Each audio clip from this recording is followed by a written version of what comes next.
Welcome to another edition of Hanging with These Nuts.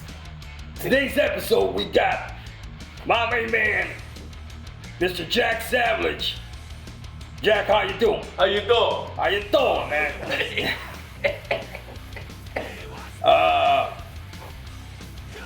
First question, we have 5 questions for Mr. Savage. Some are serious and some are, like off the chain, chain. Yeah.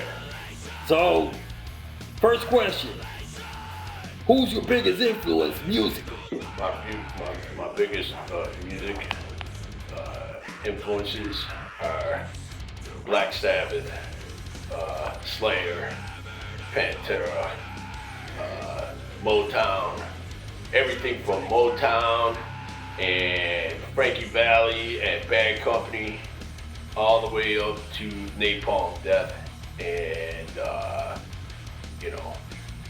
extreme heavy metal.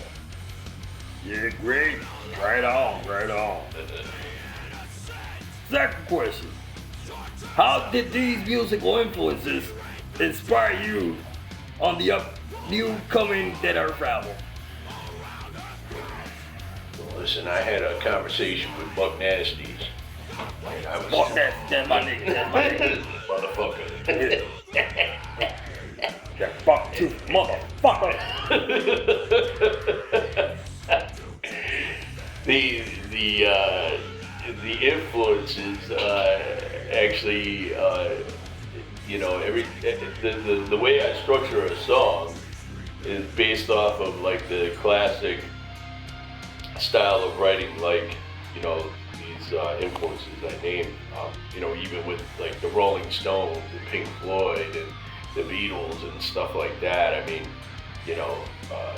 basically you have your verse, your chorus, repeating chorus, and so it's basically taking new style or adding old style to a new form of music, and I also was influenced by like a lot of funk and stuff like that, which helped, with the rhythm, and I'm also influenced by Bad Guys too. Yeah. Right on. Alright, so what previous bands were you in? Well, I was in At No End, Hemi Devils, and now Dead Earth. Alrighty. And any funny tour stories that you have for us?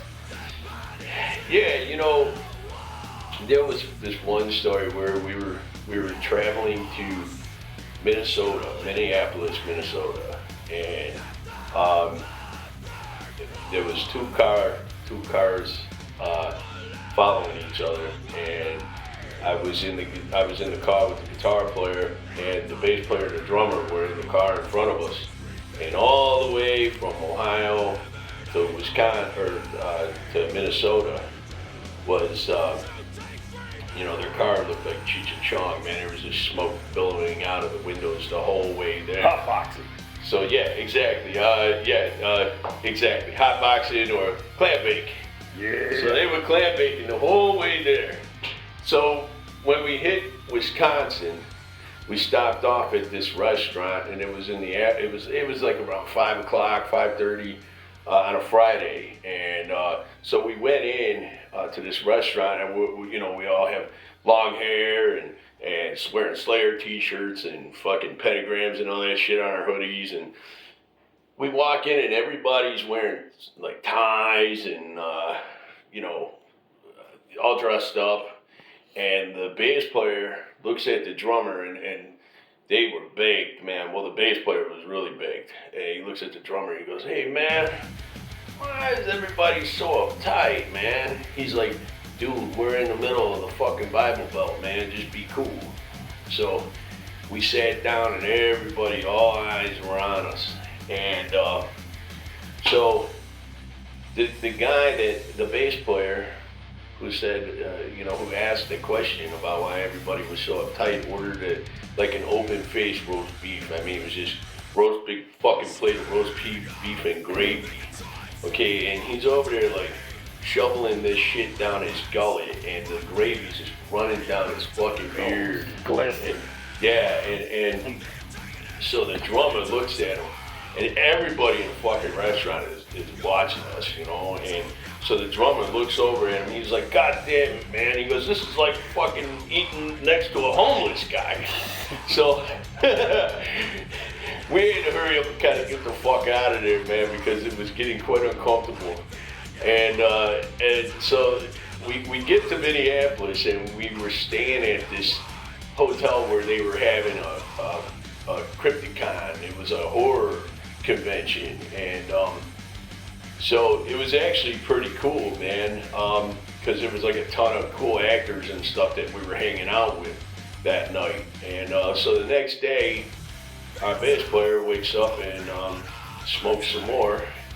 And we went to this mall that was in downtown Minneapolis, and he goes up with, we went to this ice cream place, where you build your own fucking, you know, cone of ice cream and all this shit. So he's standing in line, there's fucking moms with their kids, you know, and they're all fucking waiting and shit, and the bass player's just staring at the menu, and we're like, "Come on, man, hurry the fuck up, man, we got a whole line here, you know." And so finally he goes, I'll take us 2 scoops. And so the girl who's working the counter was like fucking totally frustrated and was like, you know, hands him the scoop. Yeah. And all the shit that he wanted on top of it. So he grabs the cup like this, and he's like, doesn't appear to be that much in there. Throw some more on top. So she throws more shit on top.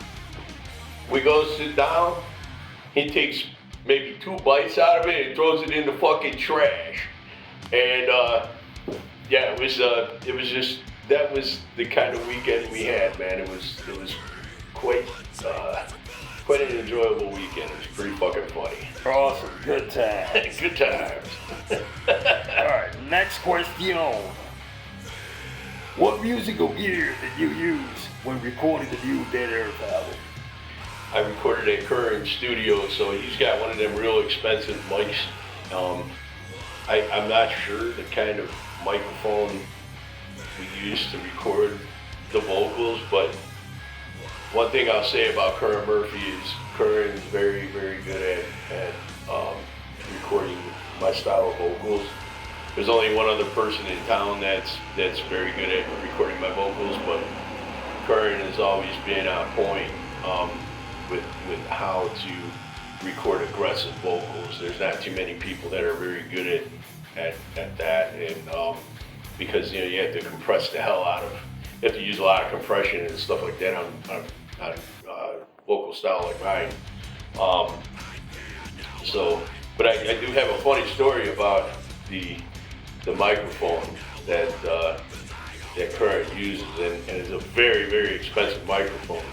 We were doing the At No End CD a long time ago, Urban Holocaust, and we had James Bullock from Ringworm come in and sing a song on that album with us, and he blew the diaphragm out of the fucking mic because of how powerful his vocal style is. So that was actually pretty fucking funny. But I'm not sure what kind of mic you use.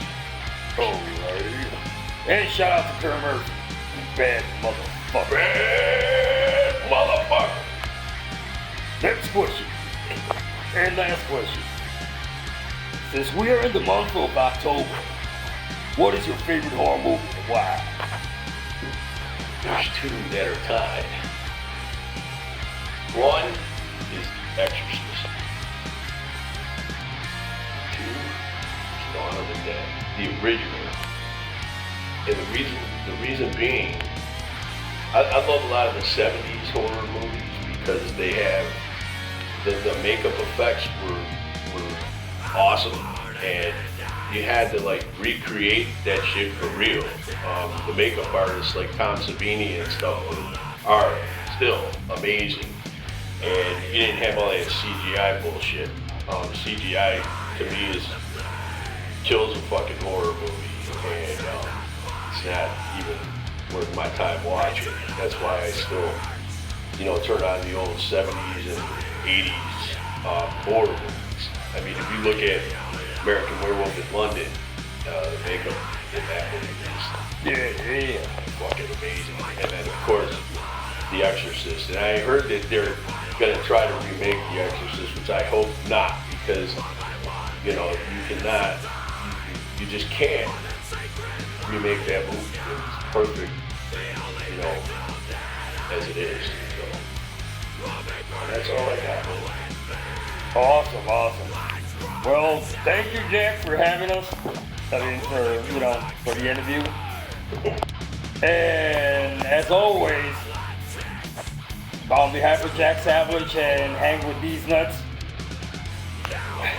These nuts! I'm Lawrence Taylor. Later, bitches.